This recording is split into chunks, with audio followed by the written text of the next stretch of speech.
Welcome to our channel. Today we how to scale collaboration with Slack step by step clearly. To scale collaboration with Slack, start by defining clear communication goals for your team. Identify the key projects or initiatives that require collaboration. Create dedicated channels for each project to keep conversations organized. Use descriptive names for channels to enhance clarity and reduce confusion. Encourage team members to use these channels for project-related discussions instead of direct messages. Establish guidelines for when to use channels versus direct messages. Integrate relevant tools and apps within Slack to streamline workflows. For example, connect your project management software to keep updates visible. Customize notifications to help team members stay informed without feeling overwhelmed. Set up Do Not Disturb hours for focused work periods to respect deep work time. Host regular check-in meetings to foster team connection and alignment. Use Slack's huddles or video calls for quick discussions to enhance face-to-face interaction.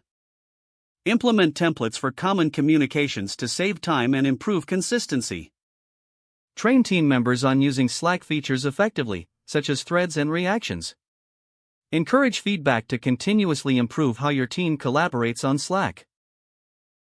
Regularly review the channels and conversations to keep them relevant and tidy. Celebrate successes within Slack to promote a positive team culture. By following these steps, you can effectively scale collaboration using Slack. If the page does not load, refresh the browser or try again in a private or incognito window. Make sure you are using the correct email address, then retype it carefully to avoid small typos. If your password is not accepted, use the reset option and create a new strong password you can remember. Check your spam folder for verification or security emails, then complete any requested confirmation steps. Enable two-factor authentication if available to improve account security and reduce unauthorized access risk. After signing in, review your profile details so your contact information and settings are accurate and current. If you see an error message, note it down and try again after restarting your device and internet connection.